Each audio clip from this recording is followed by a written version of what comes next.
हज़रत अंबिया इकराम अलैहिमुस्सलातु वस्सलाम के बाद अल्लाह ने सबसे आखिरी नबी जनाब मुहम्मद रसूलुल्लाह सल्लल्लाहु अलैहि वसल्लम के बाद अब चूँकि नबूवत का सिलसिला ख़त्म हो गया तो उम्मत की रहनुमाई के लिए अल्लाह ने फिर औलिया का सिलसिला शुरू किया।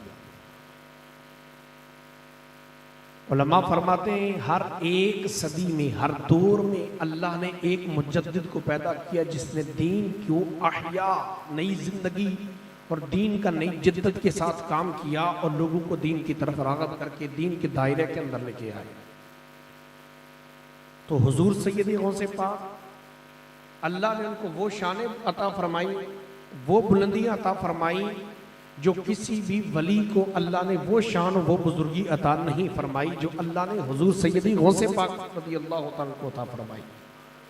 और आपकी शान और आपका मर्तबा ये है कि आपकी अपनी विलायत की तो बात ही कुछ और है ना। हजरत मुल्ला अली कारी अली रहमा आप फरमाते हैं कि हजरत सैयदना शेख सैयद अब्दुल कादिर जिलानी की वो शख्सियत है रहमतुल्लाहि ताला अलैह कि जब तक वो किसी के लिए विलायत पे मोहर न लगाए तो अल्लाह किसी को विलायत का दर्जा अता नहीं फरमाता। और आज चूंकि जमाना नया है, जिद्दत आ गई, बहुत सारी चीजों के हमने अपनी अक्ल के घोड़ों पे सवार हो चुके हैं और हम इधर उधर की बहुत सारों की बातें सुन के तो हम बहुत सारी चीजों के गोया के इनकार करते हैं। और आप तो करामात, हम मन गढ़त रवायात तो करामात इसके तो अल्हम्दुलिल्लाह हम सिरे से ही हम इसके मुखालिफ हैं, लेकिन करामात का जो वजूद है वो अपनी जगह नबुव्वत के बाद जो मुअज्जज़ात के बाद अगर कोई वजूद है तो वो करामात का वजूद है। और इससे कोई भी इनकार नहीं कर सकता कि अल्लाह तबारक व तआला के प्यारे पैगंबर हजरत सुलेमान, उनका कुरान मजीद में जिक्र है, आपके वजीर थे आसिफ बिन बरकिया, आसिफ बिन बरकिया कि जो आप लंबा वाक़या में उसमें जाना ही नहीं चाहता कि जब आपने फरमाया भाई मलकाए बिल्कीस उनके आस्ताने के, उनके महल के करीब पहुंच चुकी थी, तो आपने फरमाया भाई मुझे उसका जो तख्त है वो मलका बिल्कीस का मुझे यहाँ उसके आने से पहले चाहिए। तो एक बहुत बड़ा जिन उठा, उसने कहा हज़रत मैं लेके आऊँगा। कहा कितनी देर में? कहा इस मजलिस के बर्खास्त होने के बाद। आपने फरमाया नहीं, मैंने मुझे इससे भी पहले चाहिए। तो कुरान कहता है फिर वो खड़ा हुआ जिसको हमने किताब का इल्म अता किया था, फिर वो खड़ा हुआ, उसने कहा हज़रत मुझे इजाजत है मैं लेके आता हूँ। फरमाया तू कितनी देर में लाएगा?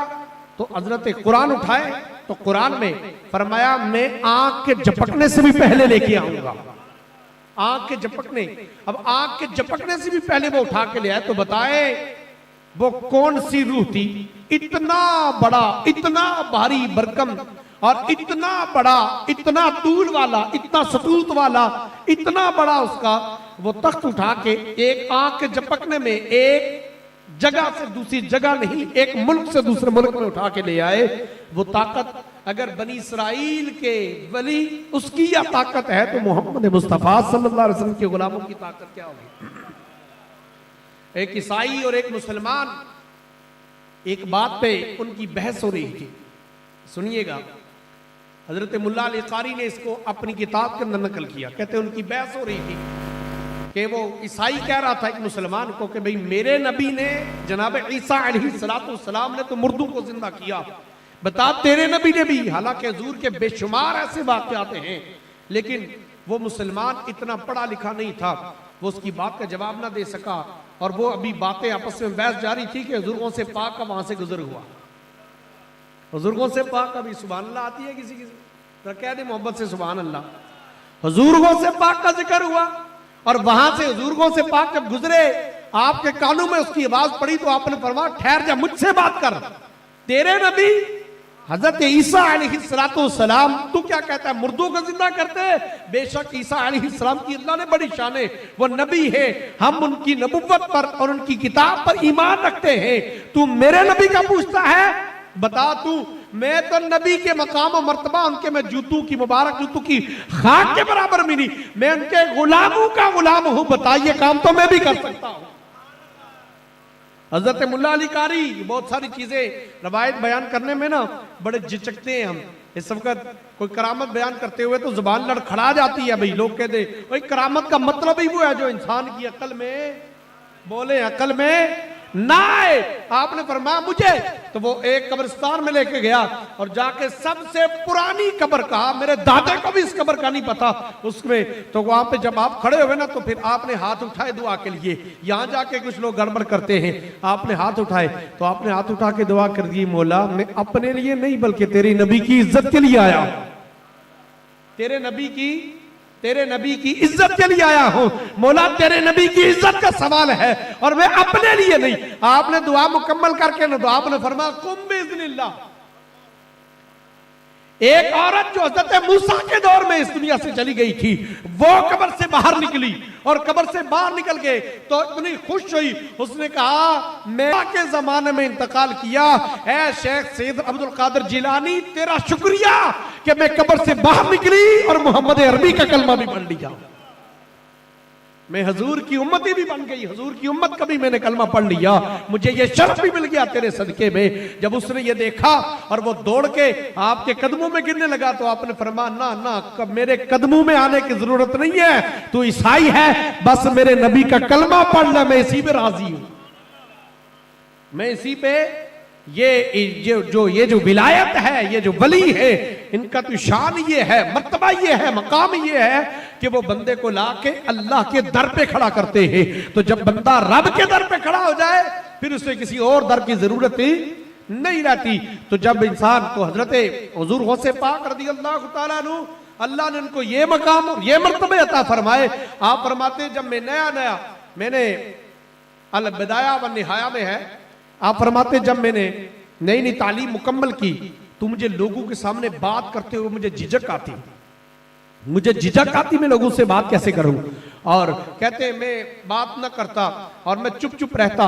कहते एक रात मुझे ख्वाब में मदीने के वो सुल्तान ख्वाब में तशरीफ ला है। आपने फरमाया अब्दुल कादरी बोला कर। मैंने अर्ज की हुजूर लोग समझदार हैं, पढ़े लिखे हैं, मुझे डर लगता है मैं कैसे बोलूं। फरमाया अच्छा इधर करीब आ। आपने फरमाया, हुजूर ने फरमाया अपना मुंह खोल। हजरत अब्दुल कादिर जिलानी कहते हैं मैंने मुंह खोला, हुजूर ने 7 बार लाबे धन डाला, 7 बार लाबे धन डाला। फरमाया अब तू बोलता जाएगा, जमाना तुझको सुनता जाएगा। फिर कहते हैं वो रात गुजरी, अगला दिन चढ़ा तो मैंने फिर जब मैं सोया अगले दिन जाके रात को जब मैं सोया अगली रात मैंने देखा हजरत मौला अली तशरीफ लेके आए। हजरत मौला अली आए और आपने फरमाया शेख अब्दुल कादरी तू पुत्र तो मेरा भी है ना, बेटा तो मेरा भी है ना, और तुझे बोलने में दिक्कत होती है, जरा मुंह खोल। कहा 6 बार हजरत मौला अली ने।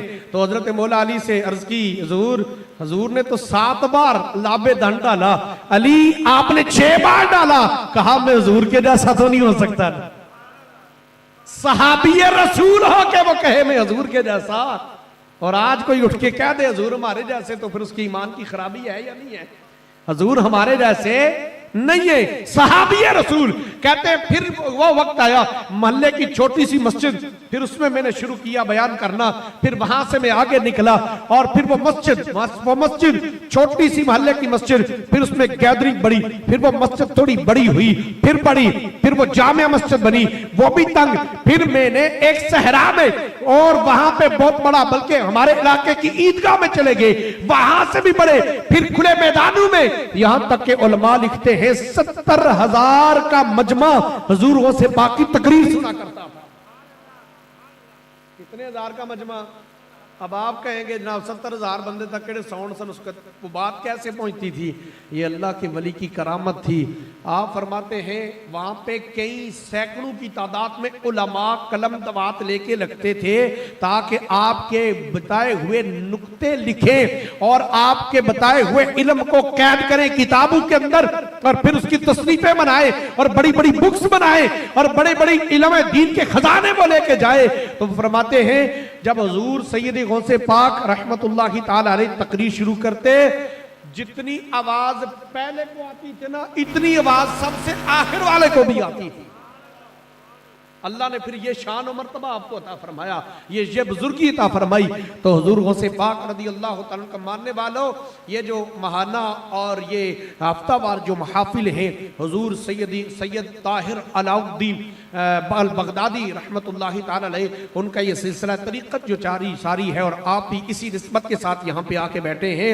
यही निस्बत सीधी हुजूर गौसे पाक के दर पर जाके पहुँचाती है, और हुजूर गौसे पाक के दर से ये फैजान हजरत मौला अली के दर पे जाता है, और फिर हजरत मौला अली पकड़ के दरबार मुस्तफा में खड़े करते हैं।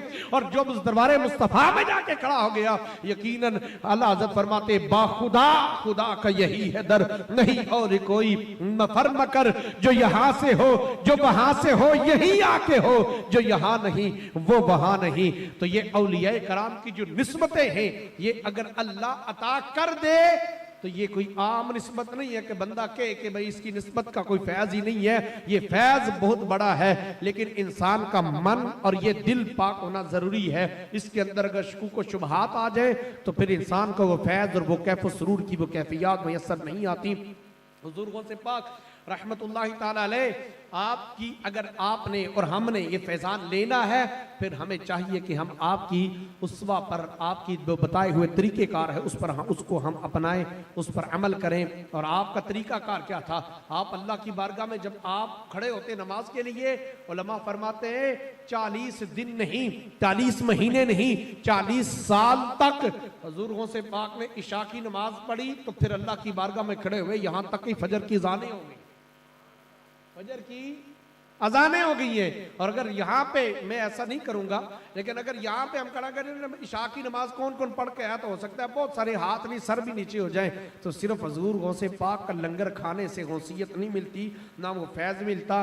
फैज़ हकीकत में लेना है तो फिर अल्लाह की बारगाह में उनके तरीके के मुताबिक आए, नमाज की पाबंदी करें, शरीयत मुस्तफ़ा की पाबंदी करें, दीन इस्लाम को इतना मजबूत थाम के रखें कि आपका ईमान कोई इधर उधर से ऐरा गैरा नत्तू खैरा आके तो आपको कहे जनाब बाबे तो शाही कोई नहीं, बाबू की बड़ी शान है, बड़ी शाह है। आप कुरान पाक उठाएं तो देखें, हजरत बीबी मरियम जंगल में जा रही थी, हजरत जिब्रील आए, उठाए ना कुरान, हजरत जिब्रील आए।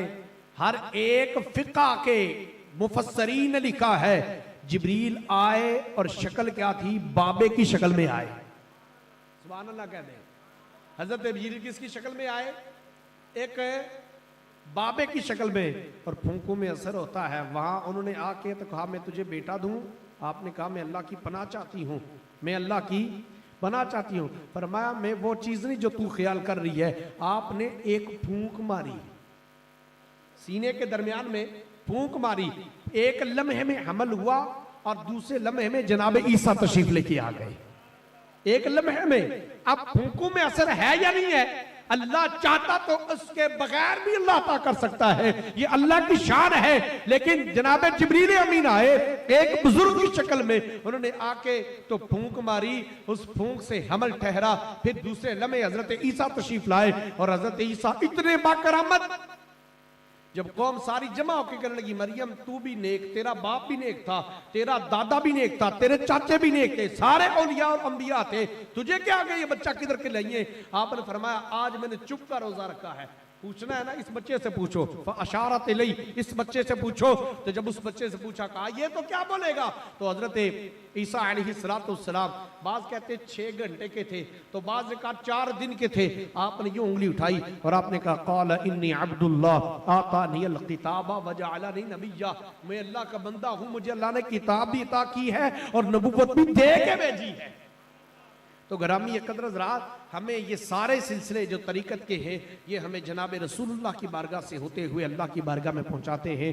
हम इनमें यूं ही ना आके बाअदब बैठ के उनकी सीरत का मताला करके, उनसे सीख के और फिर अपने उलमा से उनकी सीरत और उनके किरदार के मुतालिक जान के फिर आगे निकले और अपनी आखरत को संवारते चले जाएँ, अपनी आखरत को लो लगाते चले जाएँ, अपनी कब्र की रोशनी को बढ़ाते चले जाएँ और अपनी ज़िंदगी को उनके बताए हुए तरीके से उस्तवार करते जाएँ। मेरी दुआ है कि अल्लाह करीम हम सब का यहाँ आना बैठना अपनी बारगाह में कबूल फरमाए।